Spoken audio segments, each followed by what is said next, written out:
Sir प्रणाम, मैं हूं हिमांशु द्विवेदी और स्वागत है आपका हमारी खास पेशकश चर्चा में। चर्चा के तहत आज हम देश प्रदेश के मसलों पर बात नहीं करेंगे।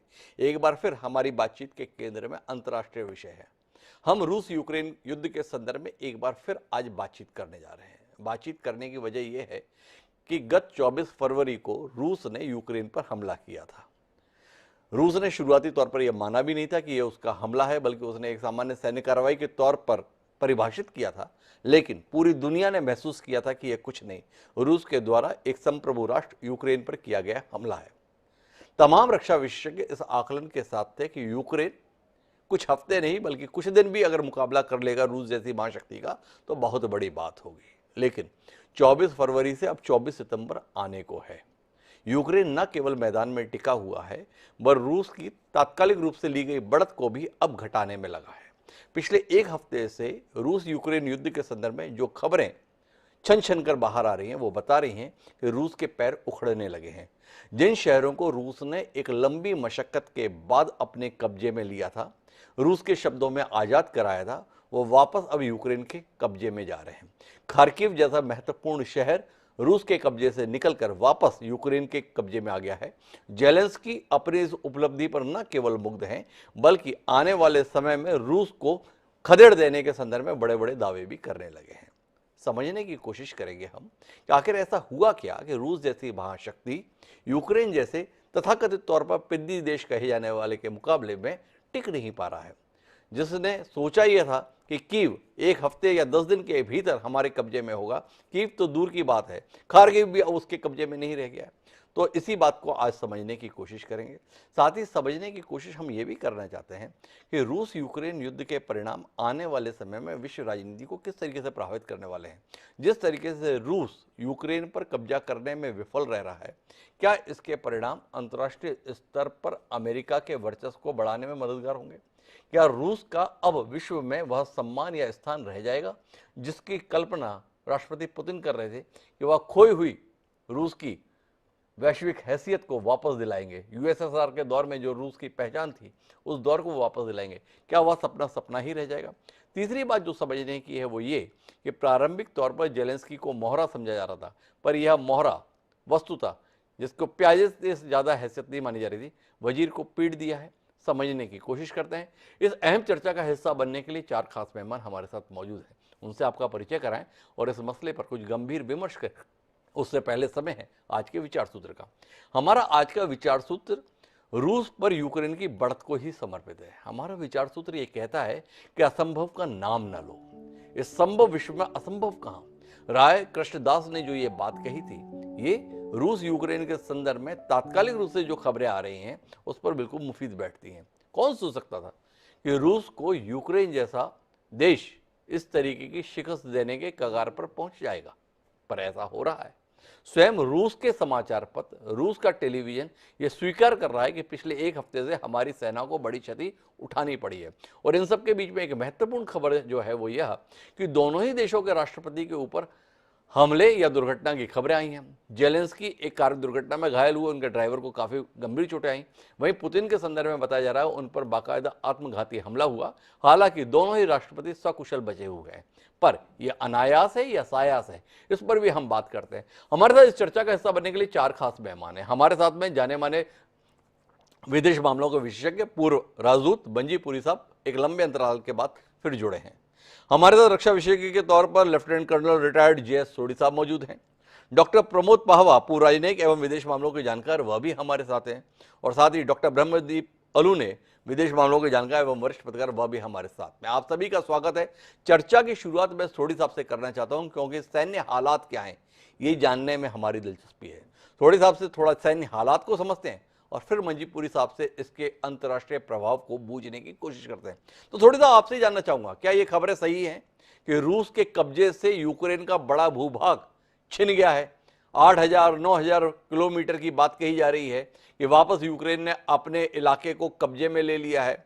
रूस की फौजों का दम निकलने लगा है, उनके पैर उखड़ने लगे हैं और कुल मिलाकर रूस 7 महीने बाद ही सही पर अब हारता हुआ दिख रहा है। क्या है वस्तुस्थिति सोडी साहब? जय हिंद डॉक्टर हिमांशु जी। ये मेरा सौभाग्य है कि मैं आपके न्यूज चैनल में हूं और विख्यात को पैनलिस्ट के साथ हूं। जी 24 फरवरी को जब रूस ने यूक्रेन में आक्रमण किया, तब तकरीबन पूरी दुनिया को लगा और मुझे भी लगा कि ये जो युद्ध है ये 7 से 10 दिन में खत्म हो जाएगा। अब रूस ने जो अपने सैनिक भेजे फ्रंट लाइन में 24 तारीख को, उनके बैकपैक में, उनके पिट्ठू में रूस सेना की सेरेमोनियल मार्चिंग ड्रेस थी, क्योंकि उन्हें यह बोला गया था कि 7 से 10 दिन के बाद हमारी जीत होगी और हम कीव के इंडिपेंडेंस स्क्वायर में एक विक्ट्री परेड या जीत का जलसा करेंगे। लेकिन ऐसा नहीं हुआ, क्योंकि 3 दिन के बाद 27 फरवरी को जब जेलेंस्की ने देखा कि रूस की सेना मेरे पे हावी हो रही है, और उसी दिन सुबेरे राष्ट्रपति पुतिन ने अपनी परमाणु पनडुब्बियां बैरेंट सी से निकाल दी आर्टिक महासागर के लिए, तो ये जेलेंस्की को यकीन हो गया कि अब यूक्रेन का कुछ नहीं हो सकता। और उन्होंने पुतिन के जो एक खास सलाहकार थे दिमित्री कोजाक, जी उनको फोन किया और कहा कि मैं पुतिन के साथ मैं बातचीत करना चाहता हूं, मैं ये युद्ध खत्म करना चाहता हूं। जैसे ये खबर यूरोपियन यूनियन को मिली, यूरोपियन यूनियन ने एक आपातकालीन बैठक बुलाई और 2 घंटे के अंदर यूक्रेन को 450 मिलियन यूरो ट्रांसफर किए, जिसने इस युद्ध की पूरा रुख बदल दिया। इस पूरे युद्ध में रूस की 3 भारी गलतियां रही हैं। सबसे पहला, रूस ने गलत वक्त पे यह युद्ध छेड़ा, क्योंकि जब यह युद्ध शुरू हुआ तब यूक्रेन में काफी ठंड थी और बर्फ गिरी हुई थी।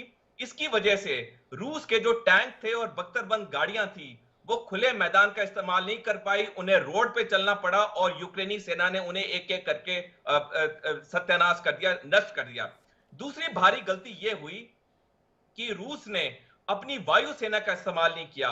और तीसरी भारी गलती यह हुई कि जो भी आक्रामक देश अगर कहीं आक्रमण करता है, अगर दूसरे देश की जनता का विल या इच्छा उनके साथ ना हो, तो ये वो युद्ध जीतना मुश्किल होता है। प्राचीन समय में सुन त्सु, एक बहुत ही प्रसिद्ध चीनी मिलिट्री थिंकर थे, उन्होंने कहा था कि आक्रामक देश जितना लंबा युद्ध खींचता है उतना वो विक्ट्री से, जीत से दूर होता है। और यही हाल रूस का हो रहा है। और जो अभी खबरें आ रही हैं पिछले एक हफ्ते से कि यूक्रेन की सेना ने बहुत कठिन और कठोर जवाबी हमले देने शुरू किए, जिसकी वजह से उसने खार्किव मिला के कई इलाकों पे वापस कब्जा कर लिया है, ये बिल्कुल सही है। इस वक्त पे रूस बैकफुट पे है और उसकी सेना जगह जगह से पीछे हो रही है। ये सिर्फ पुतिन के और पुतिन के आर्मी जनरल्स की प्लानिंग की गलती है कि ये युद्ध इस स्टेज पे आ गया जहां पे पुतिन को पीछे हटना पड़ रहा है। सोडी साहब, मेरा एक सवाल और है, फिर मैं मंजीपुरी साहब के पास जाऊंगा। प्लानिंग की गलती के कारण या संसाधनों के मामले में यूक्रेन को अमेरिका और अन्य यूरोपियन देश से मिली हुई मदद रूसी संसाधनों पर भारी पड़ रही है। जिस तकनीक का, जिन संसाधनों का, जिन हथियारों का उपयोग जेलेंस्की अमेरिका और यूरोप के अन्य देशों से मिले हुए उपयोग कर रहे हैं, वो रूस की तकनीक पर हावी हो रहे हैं, ये जाहिर हो रहा है। इसमें कितनी सच्चाई है? या आप मानते हैं रणनीतिक चूक ही दरअसल नतीजा दे रही है, या हथियारों के संदर्भ में तकनीक की दृष्टि से ज्यादा उन्नत होना जेलेंस्की का उनकी मददगार बना हुआ है? हिमांशु जी, जब कोई भी देश आक्रमण करता है तो वो पूरी प्लानिंग करता है, वो सारी कंटिजेंसीज को डिस्कस करता है अपने ऑपरेशंस रूम में, वॉर रूम में, और उसके बाद आक्रमण शुरू होता है। रूस ने भी ये जरूर ये डिस्कस किया होगा कि नाटो और अमेरिका यूक्रेन की मदद करेंगे। इनकी गलती सबसे भारी हुई प्लानिंग में। और ये तो स्पष्ट है कि जब यूक्रेन को सहयोग मिलना शुरू हुआ तो यूक्रेन ने वापस जवाब देना शुरू किया। अगर पुतिन ने अपना सैनिक लक्ष्य सिर्फ दोनबास का इलाका रखा होता, जहां की आबादी रूस के साथ थी, तो यह युद्ध 7 से 10 दिन में खत्म हो जाना था। लेकिन पुतिन में लालच आ गया और उन्होंने कहा कि नहीं, दोनबास तो मेरे कब्जे में आ जाएगा, मैं कीव की तरफ जाता हूं। और इस लालच ने रूस को इस हाल पे ले आया। तो कुल मिलाकर लालच ने पुतिन की फजीयत करा दी, इस आकलन पे है सोडी साहब। लेकिन अंतर्राष्ट्रीय राजनीति की दृष्टि से यह घटनाक्रम विश्व के समीकरण को क्या बना रहा है, ये जानने में दिलचस्पी है। पुरी साहब, आपसे समझने की बात यह है, क्या हम इस पूरे घटनाक्रम के चलते अमेरिका की ताकत के आगे दुनिया को नतमस्तक होते हुए देखने के लिए अब बाध्य हो रहे हैं? कोई नहीं बचा जो अब अमेरिका के मुकाबले टिक पाए। रूस, व्लादिमीर पुतिन अपने आप को विकल्प के तौर पर प्रस्तुत कर रहे थे, खोए हुए गौरव को पुनर्स्थापित करने की बात कर रहे थे, धराशायी होते हुए दिख रहे हैं। ये आकलन हमारा जल्दबाजी है या भी हमें और इंतजार करने की जरूरत है? हिमांशु जी नमस्कार। पहले तो बहुत समय हो गया, आई एम सॉरी, मैं किसी चीजों में बिजी था, आपके प्रोग्राम में नहीं आया। मुझे बहुत अच्छा लगता है आपके प्रोग्राम में। Thank you sir. आ, सोढ़ी साहब ने अभी कई चीजें बोली, मुझे तो United States of America, Vietnam, Afghanistan वगैरह याद आ जी गए। मैं तो इसलिए हंस रहा था। आपने सही कहा। देखिए, बहुत विश्लेषण होंगे इस युद्ध के बारे में, इसका क्या होता है वगैरह। बड़े बड़े अच्छे अच्छे मिलिट्री स्ट्रेटेजीज इसको सोचेंगे, उनकी क्या स्ट्रेटेजी थी क्या नहीं थी। हम लोग यहाँ टीवी स्टूडियो में बैठे, उनकी सारी स्ट्रेटेजी हमें ज्यादा, उनसे ज्यादा बेटर समझ आ गई लगती थी। ये मुझे पता नहीं। जी जो रूस एक खोखला सुपर पावर है, ये भी मैं इतनी आसानी से नहीं कह सकता। जी अभी सोडी साहब ने दो तीन चीजें कही, इनको जरा समझिएगा। उन्होंने एयर पावर नहीं यूज किया, ये एक गलती थी या एक डिसीजन था, ये सब सोचने की बात है। जी अभी जो चीजें हो रही हैं वहां पर, आ, रूसियों ने खुद कहा है कि उस इलाके की जिसकी आप बात कर रहे हैं, नॉर्थ ईस्टर्न यूक्रेन में, कि भारी नंबर्स में यूक्रेनियंस ने उनको आउट नंबर किया। मुझे पता नहीं आगे और क्या होगा, बट स्ट्रेटेजिक तौर पे बहुत इलाके यूक्रेन के जो रशिया के लिए स्ट्रेटेजिक है, वो आपके कब्जे में। उनकी पहले एक आध हफ्ते के बाद बहुत दिशा थी कि उन्होंने कीव को पकड़ना है नहीं पकड़ना, ये मुझे पता नहीं। जी उन्होंने यू टर्न लिया, स्ट्रेटेजिक में यू टर्न ले सकते हैं लोग, बहुत चीजें हो सकती। लेकिन अगर आप अंतरराष्ट्रीय दृष्टि से देखें, एक किसी भी बड़ी ऐसी शक्ति की लिटमिस से इस किस्म की हम लोग माने हार हो रही है या नहीं हो रही, उसके बाद ये नहीं समझना चाहिए कि वो बड़ी शक्ति नहीं। जी ये नोट करिएगा कि in the midst of the countries जो हैं दुनिया में, वो रशिया से रिलेशनशिप करना चाह रहे। इतना आसान नहीं हो रहा वेस्ट के लिए। यूरोपियन यूनियन जो है, अभी मुझे पता नहीं और विंटर के समय और क्या उनकी हालत होगी। बेल्ट टाइटनिंग तो नहीं, उनकी और भी हालत डिफिकल्ट से डिफिकल्ट हो ही जा रही। ठीक है, ये फूड ग्रेन्स का जो चॉइस था, वेस्टर्न कंट्रीज को भी तो बहुत ज्यादा उसकी शतक लेनी पड़ी, क्योंकि दुनिया उनको ब्लेम करने लगी। आपने कहा कि कौन लोग अमेरिका की छवि के अंडर, अमेरिका की प्रभाव के अंडर आ गए, तो आप भूल गए कि यूरोपियन यूनियन को उसमें पहले डालिए। जो एक किस्म की मल्टीपोलैरिटी में एक किस्म का पोल बन रहा था, वो तो 5 मिनट में बिल्कुल बंद होगा। जी आई थिंक ये युद्ध इंपॉर्टेंट है, बहुत इंपॉर्टेंट है for determining the near sided geopolitics of the coming year. जी क्योंकि जो राइज ऑफ चाइना है, उसके अगेंस्ट क्या होगा कैसे नहीं होगा, ये तो मेजर डिटर्मिनिंग फैक्टर होगा समय में। लेकिन in the near term, European Union, another pole in the world, वो कहां जा रहे हैं, ये रशिया किस तरह इसको संभालेगा या नहीं होगा। जी I think these are important matters. इनको इतनी जल्दी और इतनी आसानी से हम लोग इसका आंसर दे नहीं सकते, क्योंकि देखना पड़ेगा कि होगा क्या। लेकिन मैं एक चीज जरूर मानता हूँ जी, कि मान गए कि western countries led by the United states, उन्होंने ये कहा कि हमारा जो पुराना दुश्मन है रूस, उसको हम बिल्कुल खत्म कर देंगे। ये नहीं होगा, ये नहीं होगा। वो परमाणु शक्ति ऑफ अ ह्यूज ऑर्डर रहेगा, huge country in terms of resources in the world, economic resources, बहुत ज्यादा चीजें बिल्कुल रहेंगी। वो बिल्कुल वो उस किस्म की भी स्थिति नहीं होगी जैसी हुई थी जब कोल्ड वॉर खत्म हुआ और जब सोवियत यूनियन का कोलैप्स होगा, वो भी नहीं होगा। एक चीज और समझना चाहता हूं मंजीपुरी साहब मैं इसमें, क्या यूक्रेन के मसले पर रूस की विफलता ताइवान को सुरक्षा दिला रही है? जिस तरीके से यूक्रेन के मसले पर रूस के खिलाफ यूरोपियन देश, अमेरिका, खासतौर पर ब्रिटेन एक साथ मिलकर संसाधनों को झोंक दिया, क्या यह उदाहरण ताइवान के संदर्भ में नजीर बन सकता है? क्या अंतर्राष्ट्रीय राजनीति के स्तर पर चीन की जो महत्वाकांक्षा है उसमें कोई अंकुश लगा सकता है? इस संदर्भ में आपकी कोई दृष्टि? मैं तो बिल्कुल क्लियर हूं जी, कोई रूस की हार नहीं हुई अभी जी। इसको इस तरह नहीं देखा जाए, बीबीसी को सुन के एकदम जंप नहीं करने चाहिए कंक्लूजन जी। दूसरी बात, ताइवान की स्थिति बिल्कुल डिफरेंट है जी। और ताइवान को मैं बिल्कुल ये कहूं कि they have done very well in 70 years, अपने आप को बहुत इकोनॉमिक पावर वगैरह बना दिया। लेकिन चीन और रशिया की सिचुएशन भी बहुत डिफरेंट है जी और ये ताइवान के लिए कोई फायदेमंद की चीज नहीं होगी कि जेलेंस्की की तरह हम भी डूब जाए। ये नोट करिए, आपने जी शुरू में कहा कि यूक्रेन पिद्दी सा देश है, पिद्दी सा देश नहीं है।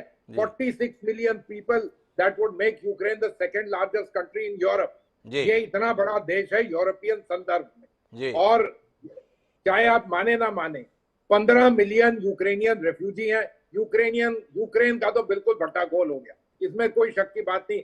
जेलेंस्की पिट्ठू थे, नहीं थे, क्या थे ये मुझे नहीं पता, और क्या रहेंगे ये भी नहीं पता, लेकिन यूक्रेन की तो तबाही हो गई, इसमें तो कोई शक की बात नहीं। तो बड़ा ही एक अलग आकलन है मंजीपुरी साहब का। उनका कहना है कि रूस अभी हारा नहीं है और दूसरे इस सत्य को स्वीकारने की जरूरत है कि यूक्रेन तबाह हो गया है। इन दोनों के बीच में डॉक्टर प्रमोद पाहवा मेरे साथ में है। उनके नजरिए को मुझे जानने में दिलचस्पी है। क्या वाकई अपने देश की सुरक्षा के लिए लड़ना एक मूर्खता के तौर पर देखा जाएगा? क्या व्लादिमीर पुतिन के इशारों पर चलना जेलेंस्की के लिए ज्यादा श्रेयस्कर रहता? उन्होंने अपने संप्रभु राष्ट्र के संदर्भ में खुद फैसले लेने चाहे, गलती है उनकी। उन्होंने चाहा कि हम यूरोपियन यूनियन के सदस्य बने, उन्होंने चाहा कि हम नाटो के मेंबर बने। व्लादिमीर पुतिन एक दूसरे देश के राष्ट्रपति, वो तय करना चाहते हैं कि आप कैसे जिएंगे, कैसे बैठेंगे, कैसे उठेंगे। क्या कहते हैं, इतिहास के पन्नों में जेलेंस्की के कदम किस दृष्टि से देखे जाएंगे? डॉक्टर प्रमोद साहब। डॉक्टर साहब, आपके बहुत अच्छे सवाल हैं और बहुत अच्छी चर्चा है, इसके लिए मैं आपको धन्यवाद करता हूँ। जी, सबसे पहली बात यह है कि उससे पहले हम अपने इतिहास और अपनी सामाजिक परिस्थिति को सोच लें। जी हम दक्षिण एशिया के लोग चूंकि सालों साल और हजारों साल से हम गुलामी में जिए हैं, और खासकर कई 150-200 साल तक तो हम गोरों की गुलामी में रहे हैं, तो हमारे लिए ऐसा लगता है कि जैसे गोरे और यूरोप शायद देवता हैं और सबसे बड़े शक्तिशाली हैं। जी दूसरा, हम लोग आदतन पर पीड़ा से आनंद लेते हैं। जी अगर सड़क पर साइकिल और कार वाले की टक्कर हो जाए तो हम ये नहीं देखते कि साइकिल वाले की गलती है कार वाले की हम कार वाले को डांटना शुरू कर देते हैं। कुछ ऐसा ही यूक्रेन और रूस के युद्ध के संबंध में हम लोगों की आइडियोलॉजी और हम लोगों की सोच के बारे में हो रहा है। जी हम वही बोल रहे हैं जो हमें बताया जाता है वेस्टर्न मीडिया से, जो हमें समझाया जाता है वेस्टर्न मीडिया की या उनके इन्फ्लुएंटेड लोगों की तरफ से। जी हमारे यहाँ राजनयिक में, डिप्लोमेसी में एक बहुत अच्छा सा सेंटेंस बोला जाता है कि जो हो रहा है वो दिखता नहीं है और जो दिखता है वो हो नहीं रहा होता। जी पुरी साहब ने अभी कहा कि वो नहीं मानते कि रूस हार रहा है। मैं भी यही बात मानता हूँ कि वाकई में रूस नहीं हार रहा है, और मैं इससे भी एक कदम आगे बढ़ के कहता हूँ कि हो सकता है जेलेंस्की पुतिन का ही पपेट है जी और वो जानबूझ के ये इसको हम सब लोग युद्ध बता रहे हैं, लेकिन मेरे हिसाब से एक मिलिट्री ऑपरेशन है। जी और एक ऐसा ऑपरेशन है जो यूरोप को और अमेरिका को, उसकी इकोनॉमी को, उसके सिस्टम को खत्म करना चाहता है। जी अगर ऐसा नहीं होता तो इस युद्ध से रूस ने कमाया है, खोया नहीं है। जी और जहां तक अमेरिका और नाटो पावर थोड़ा इसको विस्तार देंगे? मैं आपकी इस बात को समझना चाहूंगा और हमारे दर्शक भी समझना चाहेंगे। आपने कहा रूस ने खोया नहीं, कमाया है। क्या कमाया? थोड़ा सा रोशनी दीजिए ना डॉक्टर प्रमोद पाहवा साहब। सर, उसने ऑयल बेच के इतना कमा लिया, 93 बिलियन कमा लिया, जो उसको आमतौर पे नहीं मिलता जी और आज ओसीआई उसी के इशारे पर अपने रेट नहीं बढ़ा रहा है, अपनी प्रोडक्शन नहीं बढ़ा रहा है। जी अगर सिर्फ भारत और चीन, ये दो देश ही रूस से इंपोर्ट करते रहते हैं ऑयल का, और हम लोग ऑयल खरीद रहे हैं उससे, तो रूस को कोई फाइनेंशियल ट्रबल नहीं आने वाली। जबकि 10,000 पाबंदियां उसके ऊपर अमेरिका ने लगाई हैं। जी उसके अलावा अभी यूरोपियन यूनियन ने बोला है कि हम उसके रेट्स की कैपिंग करेंगे, जी लेकिन उस कैपिंग को इंडिया और चीन ने मानने से मना कर दिया है। क्योंकि समरकंद में शंघाई कॉरपोरेशन की मीटिंग चल रही है, इसके बाद देखते हैं कि ऊंट किस करवट बैठता है और क्या होता है। कुल मिलाकर मेरा मानना यह है कि एक न्यू वर्ल्ड ऑर्डर की रचना की गई थी, जिसका जो पहला चरण था या जो उसकी पहली प्लानिंग थी, कोविड के नाम से जो थोपी गई पूरी दुनिया के ऊपर, वो सफल नहीं हो पाई।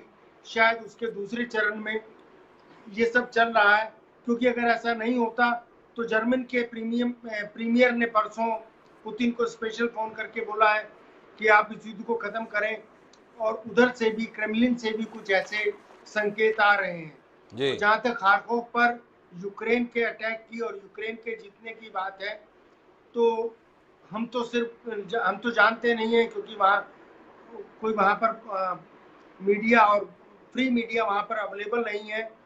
लेकिन रूस का अंतिम लक्ष्य ओडिशा को कब्जाना है और वो ब्लैक सी में अपना वर्चस्व कायम रखेगा। वो आज से नहीं, तब से है जब से उसने सोवियत अफगानिस्तान में इन्वर्ट किया था, और वो उसको जब तक नहीं जीतता तब तक आप मान के चले ये चलेगा। और आने वाली सर्दियां शायद यूरोप के लिए और यूरोप की इकोनॉमी के लिए बहुत तकलीफदेह होंगी। तो डॉक्टर प्रमोद बाबा साहब अभी भी रूस के संदर्भ में संभावनाएं देख रहे हैं। मंजीपुरी साहब भी बहुत दावे के साथ कह रहे हैं, नहीं मानता मैं कि रूस हार रहा है। पर दो खबरें हैं मेरे पास में जिनके संदर्भ में डॉक्टर ब्रह्मदीप अलूने से समझना चाहता हूं। एक खबर है चेचन्या रिपब्लिक के मुखिया और पुतिन के वफादार रमजान कादिरोव, उन्होंने बयान दिया है। उनका कहना है कि बहुत कुछ प्लान के अनुसार नहीं हो रहा है, और उन्होंने ये भी कहा है कि अगर स्पेशल मिलिट्री ऑपरेशन में जल्दी कोई बदलाव नहीं किया गया तो मुझे राष्ट्रपति से मिलकर उन्हें सच बताना होगा।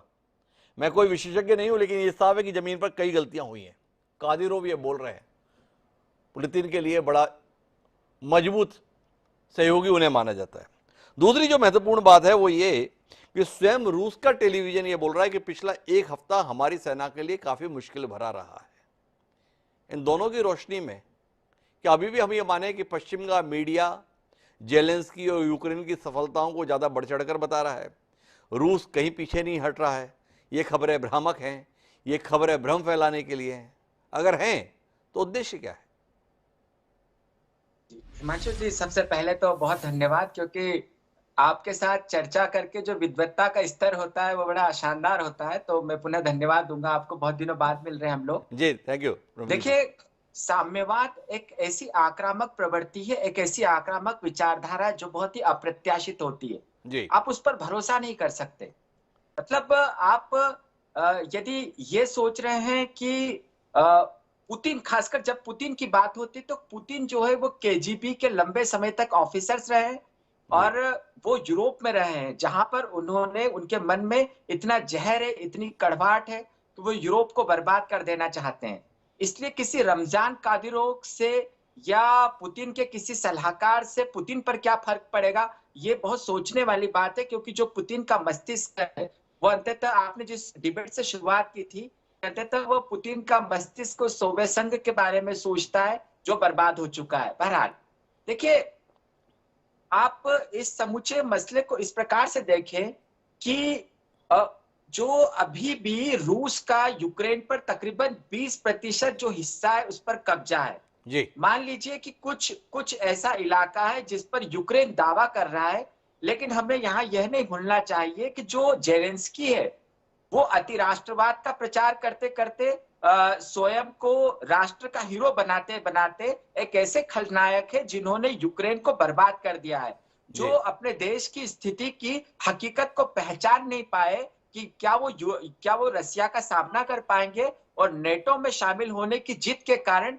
उनका देश बर्बाद हो गया। वो बेशक अभी भी देश के राष्ट्रपति हैं, वो अभी भी सुरक्षित है, लेकिन उन लाखों लोगों का क्या, उन हजारों महिलाओं का क्या जिनका बलात्कार हुआ है, उन हजारों युवाओं का क्या जिनको सता के रूस की सेना ने मार डाला है, उन लोगों का क्या जो बर्बाद हो के, जैसे अभी सर कह भी रहे थे कि शरणार्थी के तौर पर यूरोप भाग गए।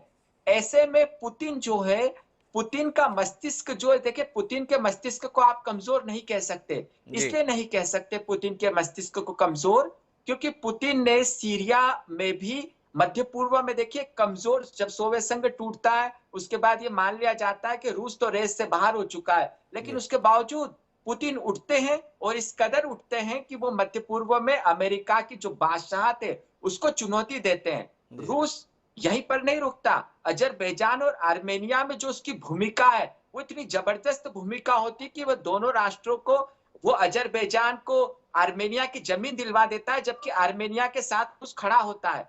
तो पुतिन क्या करेंगे? वो पुतिन का मस्तिष्क इतना चलता है कि वो चीन से जो परंपरावादी उसका दुश्मन रहा है उससे सीमा विवाद को पूर्णतः हल करके, और अब जो है पुतिन ने चीन को अपना सबसे बड़ा सहयोगी बना लिया है।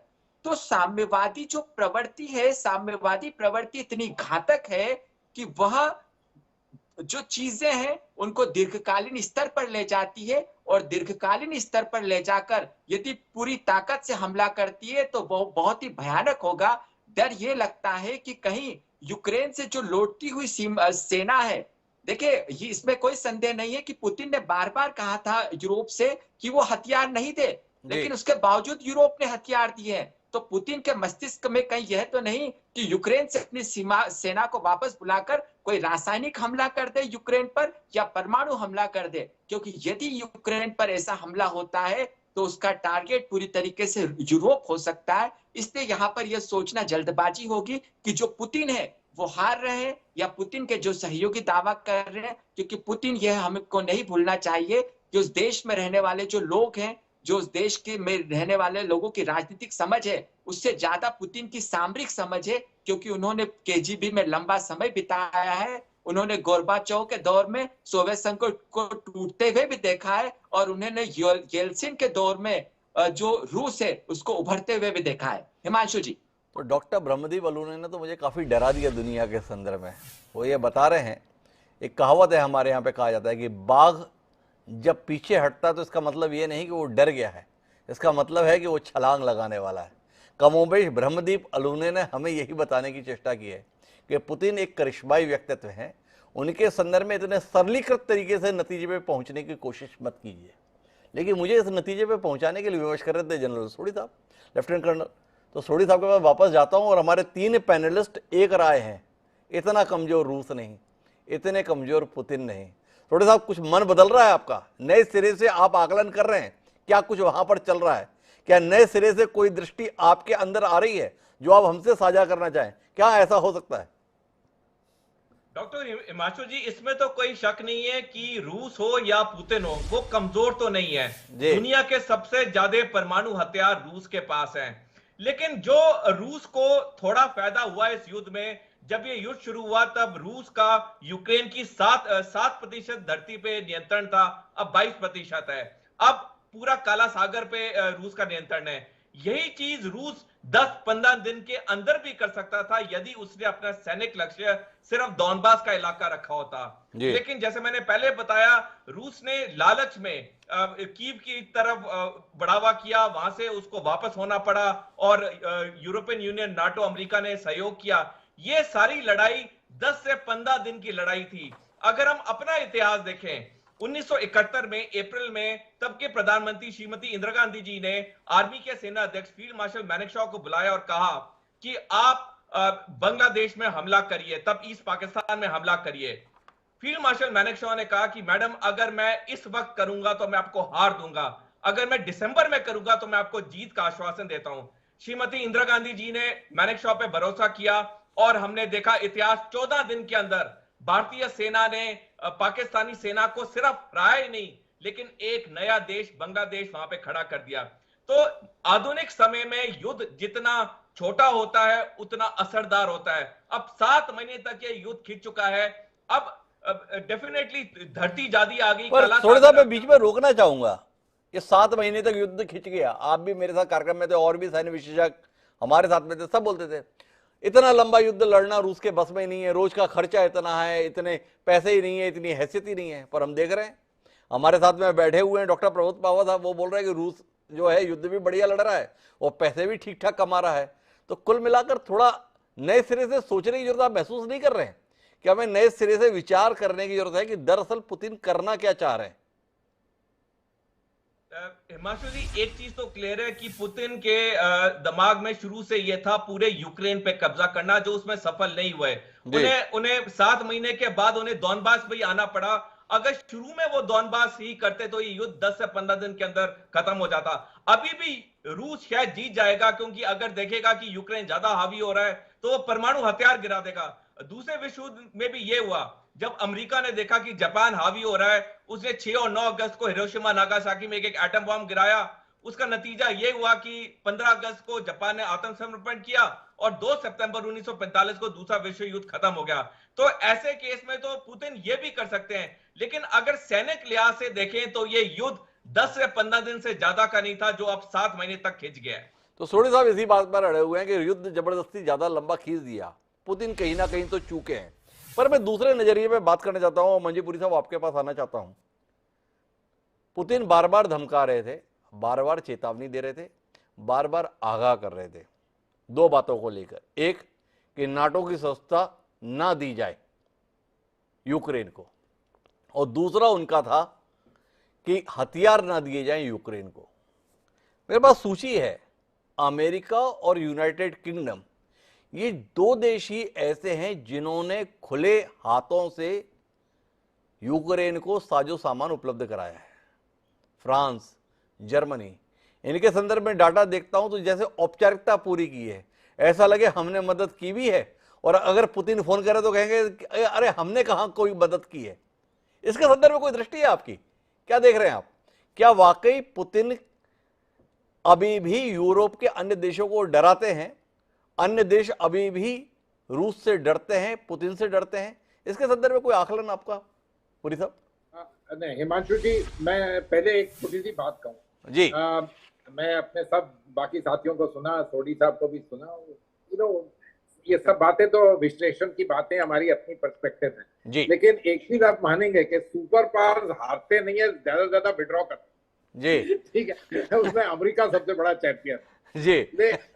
इन्होंने बहुत अच्छा, अरुण जी ने बताया कि जो पुतिन ने मिडिल ईस्ट में किया, सीरियन हाफिज सही असद तो अभी भी बने हुए हैं ना जी। तो इन बातों को छोड़ देते हैं। लेट्स टॉक अबाउट जो सब्जेक्ट जिसको आपने अभी रेज किया। देखिए, अमेरिका जो है ना, हम लोग यहाँ पर हिंदुस्तान में बिल्कुल मानते हैं कि क्या हो रहा है अमेरिका को, वो रशिया के इतने अगेंस्ट क्यों है, ग्रेट एनिमी तो चाइना है, उनको उससे फोकस होना चाहिए। लेकिन जो अमेरिकन पॉलिटिकल एस्टेब्लिशमेंट है और इवन जो अमेरिकन पॉपुलेशन है, उनके यहाँ सबसे बड़ा एनिमी उनके माइंड में, उनके एंटायर सिस्टम में रशिया जी, चाइना नहीं है। ये चीज हमें यहाँ पर थोड़ी सी समझने की जरूरत पड़ती जी। जो ग्रेट ब्रिटेन है वो, आई एम सॉरी टू से इफ यू डोंट माइंड, वो तो सिर्फ पूछ पे लटका हुआ है और आगे आगे बात करता है। उनका तो प्रधानमंत्री की छुट्टी हो गई इस दौरान, ठीक है। तो अमेरिका में ये एक पॉलिटिकल मसला है। डोमेस्टिकली प्रेसिडेंट बाइडेन के लिए अच्छा रहा। देखिए, 9 सितंबर 1901 के बाद पहली बार सारी यूनाइटेड स्टेट्स पॉलिटिकल एंटिटी जो है यूक्रेन पे सहमत रही। कोई ऐसा मुद्दा कभी नहीं रहा 9/11 के बाद। उससे नवंबर की इलेक्शंस में क्या होता है मुझे नहीं पता, क्योंकि कहीं सारी डोमेस्टिक इश्यूज वगैरह हो जाती है। लेकिन अमेरिका के माइंड में रशिया को डिमिनिश करना एक बहुत इंपॉर्टेंट एलिमेंट जी।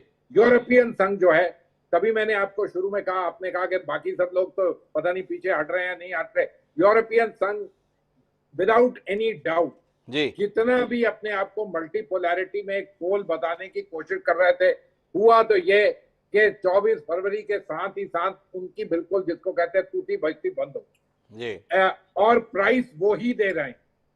आज भी जो प्राइस है, अमेरिका ठीक है कुछ आर्म्स वगैरह सप्लाई कर रहे हैं, प्राइस यूरोपियंस दे रहे हैं, वो भी कॉन्टिनेंटल यूरोपियंस, और आगे का भी प्राइस वही देंगे, चाहे अपनी तरफ, चाहे उनको विंटर झेलनी पड़े या यूक्रेन की रिकंस्ट्रक्शन का प्राइस देना पड़े। रशिया को तो प्राइस देना ही पड़ेगा।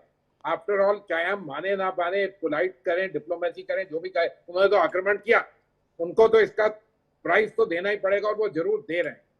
इतना नहीं दे रहे जितना वेस्ट समझता था कि सैंक्शन वगैरह से हो जाए। तो ये सुपर पावर्स की गेम है।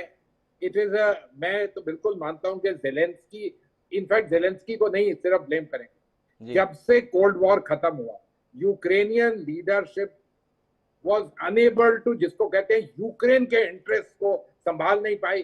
कभी एक तरफ जाते थे, कभी दूसरी तरफ जाते थे, और उसी पे विक्टिम बन गए Ukrainian people as a lack of, जिसको कहते हैं, statesmanship and ability to identify Ukraine national interest by politicians in Ukraine.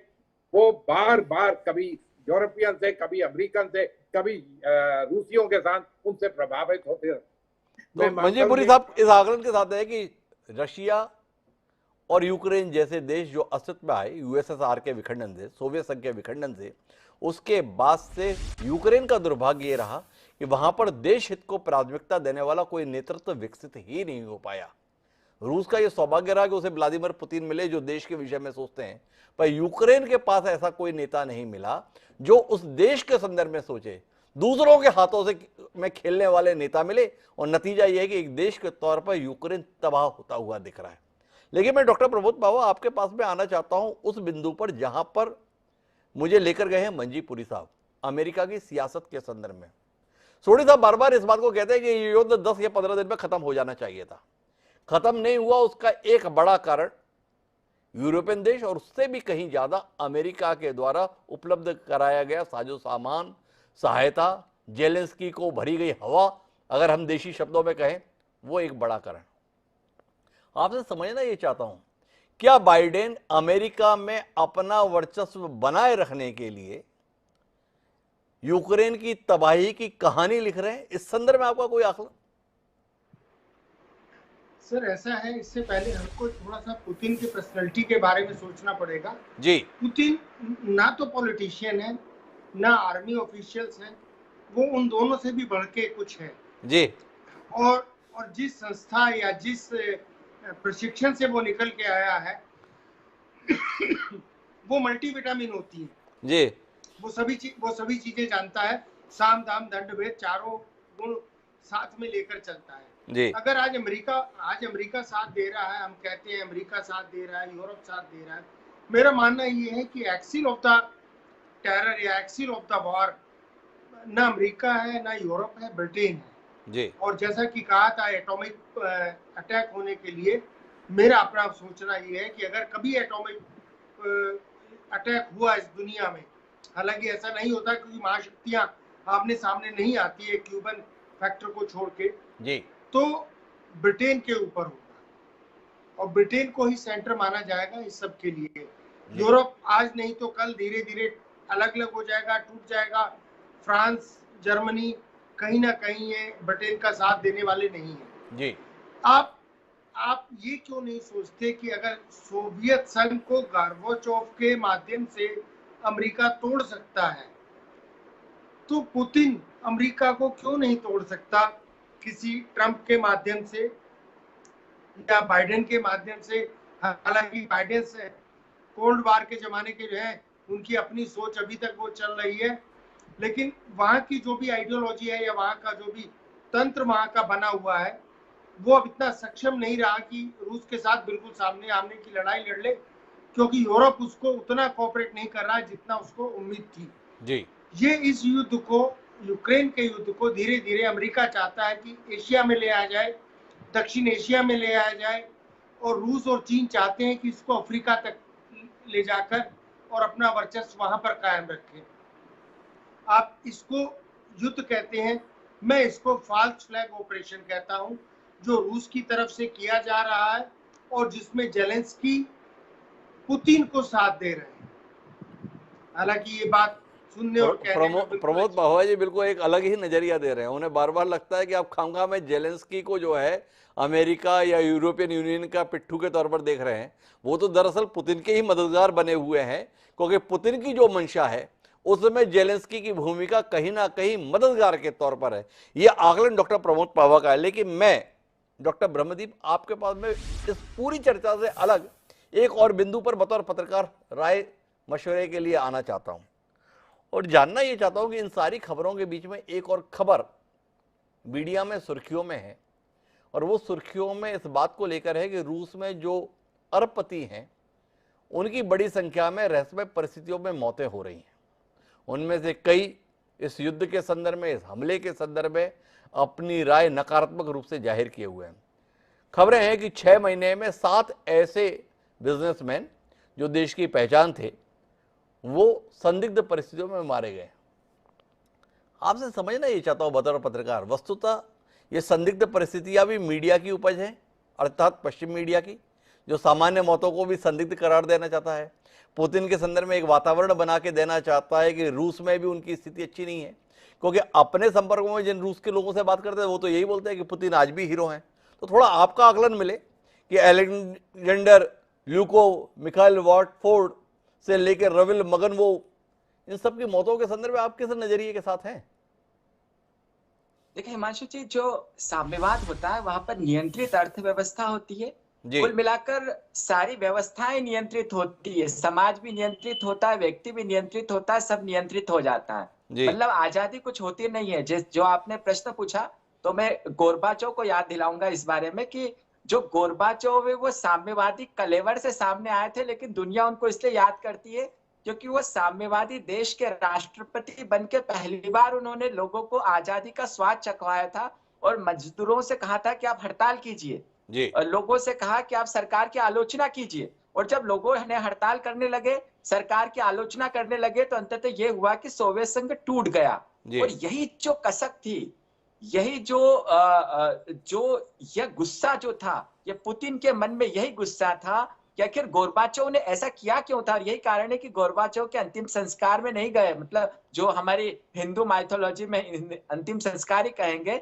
उसमें गए नहीं, वो पुतिन जी शामिल नहीं हुए। बहरहाल देखिए, पुतिन जब देश के प्रधानमंत्री और राष्ट्रपति बने तो उन्होंने एक काम बहुत ही प्राथमिकता से किया, और वो यह काम ये किया कि आप उन्होंने पूंजीपति जो थे, देश के जाने माने अरबपति थे, उनसे यह स्पष्ट कहा कि आप न तो हमारे काम में हस्तक्षेप करें और न ही हम आपके काम में हस्तक्षेप करेंगे। जी यह जो एक प्रकार की साम्यवादी राष्ट्र की जुगलबंदी थी, यह धीरे धीरे आगे बढ़ती रही और आगे इस कदर बढ़ी कि जो अरबपति वो धीरे धीरे अपनी संपत्ति को लेकर अमेरिका चले गए, अपनी संपत्ति को लेकर ब्रिटेन में बसने लगे। मतलब वो पुतिन से आशंकित तो थे, लेकिन आशंका के साथ साथ चूंकि उनको अपनी जड़ों को बनाए रखना था, तो उन्होंने अपनी संपत्ति को रूस में बनाए रखा, लेकिन उसके साथ साथ वो दूसरे देशों में भी आगे बढ़ते रहे और चलते रहे। लेकिन इन सब के बीच देखिए, पुतिन के मन में यह जरूर आशंका बनी रही कि उनकी सत्ता को कोई प्रभावित कर सकता है, तो वो देश के अरबपति कर सकते हैं। जी यही कारण है कि जब यह जो मामला है ये उभर के तब आया जबकि संभवतः उनका नाम था नोवाचकी, मैं नाम में थोड़ा वो कर रहा हूँ, जो विपक्ष के नेता है रूस जी के। जी और जब उन्होंने विरोध किया, पुतिन ने उनको जहर दिलवा दिया, तो उनके पक्ष में कुछ देश के अरबपति आए और यहीं से जो पुतिन है उनके मन में आशंका घर करती गई कि यह प्रभावित कर सकते। अब आप देखिए, जब से यूक्रेन युद्ध शुरू हुआ है तो वहां के उस देश के कुछ पूंजीपति है वो अंततः खतरे के तौर पर पुतिन के सामने आए, कुछ नहीं भी आए क्योंकि उन्होंने पर्दे के पीछे से आलोचना करने की कोशिश की। अब जबकि देश का मीडिया यह प्रचारित कर रहा है कि जो पुतिन है उनके सहयोगियों की रहस्यमय मौत हो रही है, तो जी वास्तव में वो मीडिया का कुप्रचार है। वो पुतिन के सहयोगियों की मौत का कहकर वो जो देश का मीडिया वो यूक्रेन को बदनाम करना चाहता है। जी दरअसल पुतिन चुन चुन के और गिन गिन के उन पूंजीपतियों को निशाना बना रहे हैं जो पुतिन की सत्ता को अंततः प्रभावित कर सकते हैं। और यही कारण है कि पुतिन गिन गिन के उनको मरवा रहे हैं और आने वाले समय में यह संख्या बढ़ेगी, क्योंकि यह जो युद्ध है, पुतिन का दिमाग तो देखिए केजीबी का दिमाग है, और जी केजीबी का जो दिमाग है वो बहुत ही धीरे धीरे चलता है, षड्यंत्रकारी दिमाग है। लेकिन इन सबके साथ पुतिन को सत्ता में अपने आप को बनाए रखना है, लंबे समय तक सत्ता में स्थापित भी रहना है। तो उनके मन में न केवल यूक्रेन का युद्ध जीतने की बात है, उनके मन में अमेरिका को मध्य पूर्व में जवाब भी देना है। यहाँ पर मैं एक बात का जिक्र और करूंगा हिमांशु जी की, जो 2016 में बराक ओबामा एक नीति लाए थे, जो उन्होंने कहा था कि अब हिंद प्रशांत नीति लाए थे कि जो विवाद है या जो दुनिया की जो व्यापार का केंद्र है वो हिंद प्रशांत इलाका होगा। जी और बराक ओबामा की सोच वहां पर ज्यादा बैठती है कि आप देखिए कि जो चाइना है वो यूरोप में जा रहा था, तो चाइना में उलझाने के लिए, चाइना को उलझाने के लिए अमेरिका की जो नैन्सी थी उन्होंने ताइवान की यात्रा की और चाइना जो है ताइवान में उलझ गया। रूस जो है वो उसको यूक्रेन में उलझा दिया गया।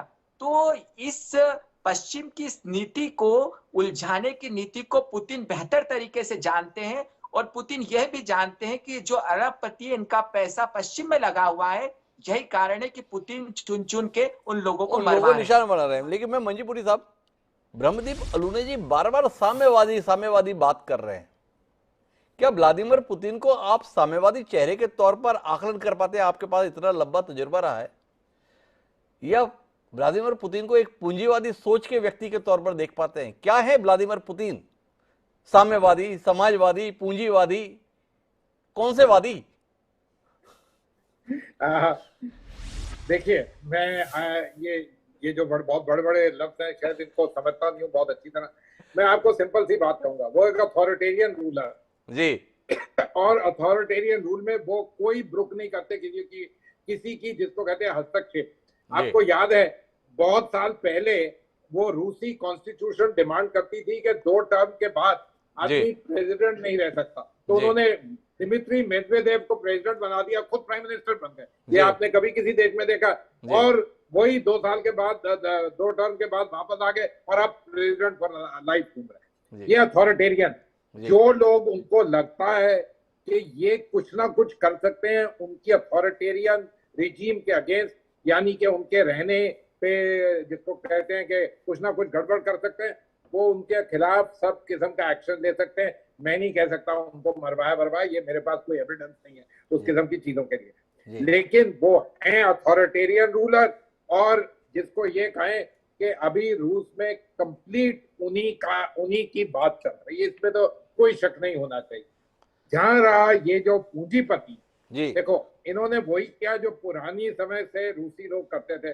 कोलैप्स ऑफ कम्युनिज्म के बाद जो रशिया में हुआ, उसको एक ही बात कही जा सकती है कि मॉडर्न टाइम में इतना बड़ा लूट कहीं नहीं हुआ दुनिया में, और उस लूट के कुछ ही पूंजीपति बहुत जबरदस्त उसके फायदेमंद हुए। उन्होंने अपना पैसा कहाँ रखा? रशिया में एक्शन, लेकिन अपना पैसा उन्होंने वही स्विट्जरलैंड, यूके इधर वगैरह, चेल्सी फुटबॉल क्लब खरीदा, वही चीजें की जो आयाश लोग सारी दुनिया में करते हैं। लेकिन अब हो सकता है कि कहीं उनके लोग ऐसा हैं, वो समझ रहे हैं कि हम रूस से हैं, यहाँ से हैं, पैसा भी हमें शायद यहीं रखना चाहिए, लेकिन कंफर्ट्स ऑफ लाइफ, अगर आपके पास बहुत पैसा आ जाए जी, अथॉरिटेरियन रिजिम्स में आप वो मजा नहीं कर सकते जो आप, या आप ये नहीं प्रोफाइल कर सकते कि मैं दुनिया का बेस्ट फुटबॉल क्लब को चला रहा हूँ, या ये कर रहा हूँ, या स्विट्जरलैंड के स्टाद में मेरा घर है, ये सब आप नहीं दिखा सकते। इसीलिए वो वहां गए, उसकी प्राइस भी उनको देनी पड़ रही है। तो पुतिन को हमें बड़ी क्लियरली देखना चाहिए कि वो एब्सोल्यूट रूलर है रशिया की। मैं एक बात पे और आपकी टिप्पणी चाहता हूं वजीपुरी साहब, जो यूक्रेन और रूस के बीच में युद्ध का घटनाक्रम है, ये आने वाले समय में किस बात के लिए नजीर बनेगा?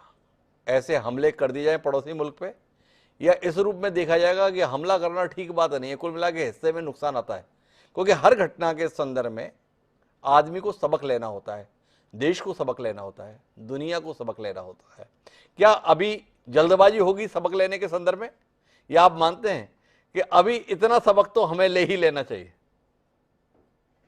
हिमांशु जी, ना तो हम लोग अपने व्यक्तिगत तौर से सबक लेते हैं, ना कोई देश सबक।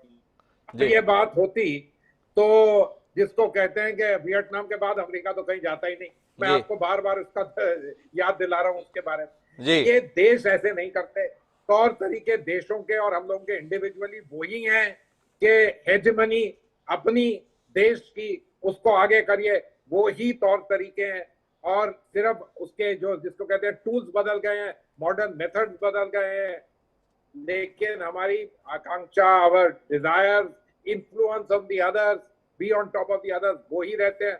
इसलिए मैं नहीं मानता कि कोई एक किस्म का ग्रेट जिसको कहते हैं लेसन लर्न होगा। हाँ, ये हो सकता है कि अगर आपकी हार हो गई तो कुछ देरी के लिए आपको रिकूप करने के लिए समय लगेगा। उस समय इस एरिया में तो मान जाएं कि शांति रहेगी, तो दुनिया के किसी और एरिया में एक्शन शुरू हो जाए। तो कुल मिला के घटनाएं तो ऐसी चलती रहेगी, ये मंजीपुरी साहब का कह रहा है। लेकिन मैं इस चर्चा को अब मुकाम पर ले जाना चाहता हूं, और इसलिए कर्नल सोढी साहब आपके पास में वापस आना चाहता हूं और आपसे ये समझना चाहता हूं बतौर रक्षा विशेषज्ञ, क्या आपका आकलन है कि रूस सहजता से इस बात को जो दुनिया में प्रचारित की जा रही है वो हार रहा है, पुतिन के पांव उखड़ रहे हैं, सेनाओं के हिस्से से कब्जा छीना जा रहा है, बर्दाश्त कर ले गए, या आपका आकलन है ये खबरें यूक्रेन को और बर्बाद करेंगी? रूस ये दिखाने के लिए कि मेरा दम क्या है, मेरा सामर्थ्य क्या है, मेरी हिम्मत क्या है, मेरी कुवत क्या है, अब अपनी आक्रामकता बढ़ाएगा, और कुल मिलाकर इस पूरे प्रोपेगेंडा का नतीजा यूक्रेन और यूक्रेन की जनता की तबाही के रूप में आने वाले समय में दिखेगा।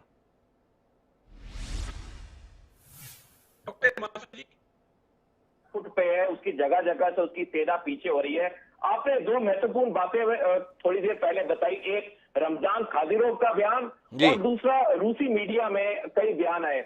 मैं इसमें एक और बात ऐड करना चाहूंगा कि रूस ने यूक्रेन में थिएटर कमांडर 2 बार ही बदले हैं। जी। जब लॉन्च किया लड़ाई तब कोई और था, उसके बाद 2 और बदले और आज की डेट में जनरल मिखाइल तेप्लिंस्की है। किसी भी युद्ध में जो कमांडर होता है, थिएटर कमांडर, वो सिर्फ 1 या 2 चीजों में बदला जाता है, या तो उसकी मौत होती है, या वो उसको बहुत ज्यादा कोई शरीर पे घाव आता है, या फिर वो परफॉर्म नहीं कर पाता युद्ध में। तो अब तक 2 कमांडर चेंज हुए हैं यूक्रेन में रूसी सेना के, वो दोनों फिट थे, उनमें कोई ना उनको चोट आई थी ना वो मरे हैं, उनको सिर्फ परफॉर्मेंस के ऊपर हटाया गया।